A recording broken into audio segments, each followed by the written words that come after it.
É um caso assim, extremamente ilustrativo, né? Sim, sim. Ilustrativo do quanto o emocional. Eu falo aqui todo dia, Renato.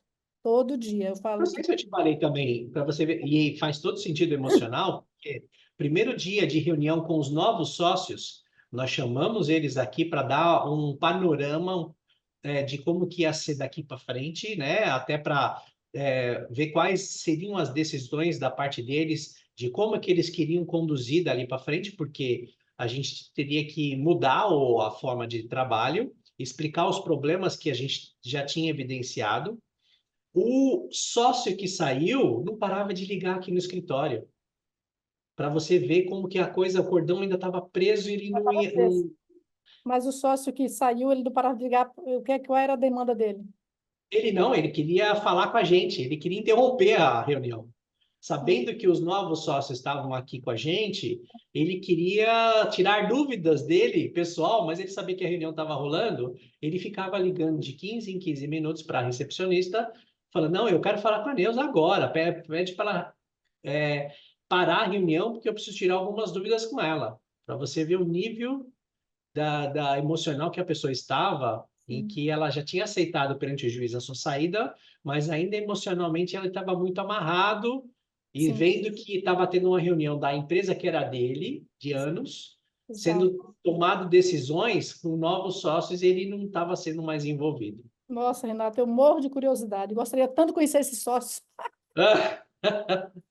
E você vai entender que história é essa que eles trouxeram da família deles, né? Que história é essa que eles trouxeram das famílias deles, de desentendimento, porque os dois foram cabeça dura igualmente, né?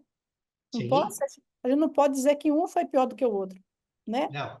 São Porque, pessoas difíceis de lidar, muito difíceis, os dois. Um até um pouco menos, mas os dois eram assim um gênio, assim, nossa, horrível. então Você você tem vê uma que, ideia? ah, Na pandemia não, não era nem pandemia, a pandemia estava lá na Coreia, na China. A história de que poderia acontecer uma pandemia no mundo. Ele me ligou falando, Renato, olha, vai ter uma pandemia aí chegando, eu pago um valor X de mensalidade para você e eu quero um desconto. Porque já estava esse burburinho de cair faturamento, de ter que reduzir a empresa, deixar funcionário fora de casa. Não era nem 2020, era final de 2019. sim, Não tinha fechamento de tráfego aéreo, nada disso. Aí eu falei, falei para ele, fulano, então tá, pera só um pouquinho. Deixa eu só verificar o histórico da sua empresa. Aí eu olhei lá, o faturamento dele estava naquele período crescendo. uhum, Aí eu falei, fulano, seu faturamento está XYZ. Você está aumentando o faturamento. Você tem certeza mesmo que você está me ligando para reduzir minha mensalidade? Porque você está prevendo que vai ter uma queda de faturamento? Então vamos fazer o seguinte: eu não estou me negando a fazer, mas quando você começar a reduzir faturamento, a gente conversa. exato. Você vê como que a pessoa era, ele já estava bitolado de que ia acontecer e ele precisava tomar decisões. Exatamente, né? Então você vê que é assim, é impressionante esse desenrolar dessa história, né? E ver que assim, durante 21 anos, nenhum dos dois É. considerou a possibilidade de um ouvir o outro, chegarem no acordo, né? De fazer mantiver uma briga, né? Uma coisa assim, por 21 anos.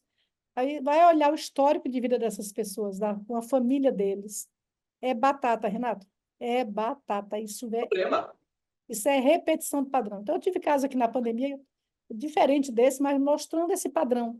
Só para as pessoas que vão nos ver, nos ouvir aqui, entender como é que esse padrão funciona.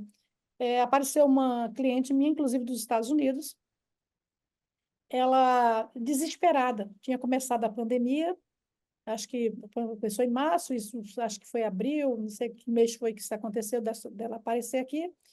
E quando ela apareceu, ela estava em pânico total, desesperada. E ela contou o histórico da família dela, que todo mundo que fez negócio na família dela, todo mundo se deu mal, o avô tinha fazenda grande, quebrou, não sei quem, foi contando o histórico de cada história, mas minha família é assim, ó, tudo dá em água, Clarice, não adianta, não adianta. E ela tinha comprado um negócio físico, eram 3 lojas físicas, né? E aí, tá vendo? Passei a vida inteira aqui, me rasgando toda para montar esse negócio, e agora que eu montei o negócio, não vai ter jeito mais. A coisa vai fechar. Aí ela já tinha fechado uma. Eu falei, calma, você já fechou uma, pelo amor de Deus, calma. E aí, fui ajudá-la nesse momento aí, assim, o que é que aconteceu? Ela não fechou as outras duas, ela já tinha fechado uma, não tinha mais o que fazer, e ela não quis, tipo, não quis mais, tipo, chega, vamos tentar. Passou pela pandemia, sobreviveu, pagou, porque ela ainda devia dinheiro, porque ela tinha pago uma grande parte, mas ela pagou, virou a vida do avesso durante a pandemia, por incrível que pareça, entendeu? E aí, o que é que a gente fez durante essa terapia, com a empresa dela no divã? Mostrar para ela que o padrão é bom a gente saber. É bom saber que a família toda tem esse padrão de intransigência, de orgulho, no meu caso desses dois aí, os dois Oi? iguais, que elas têm aquele padrão, mas que eles podem mudar, Isso aí. né? Que eles poderiam fazer uma escolha diferente dessa, do que o Isso aí. avô, o trisavô, o pai, os tios. Você vai ver que é assim, batata. Um faz e vai assim, até que alguém pare. Como eles não pararam, eles vão estar levando esse padrão para a família deles. Isso aí. O que tem filho está levando para o filho dele. Isso Esse aí. mesmo padrão de transigência, porque ele está contando essa história para o filho dele do ponto de vista dele. Isso aí. O filho ama, né? Então vai pegar a mesma intransigência do pai. Então, assim, o que é importante a gente ver é que a gente leva para o negócio. Atrás do CNPJ, bate o coração. Essa é a grande ilusão do empresário, é achar que ele é uma entidade separada da empresa.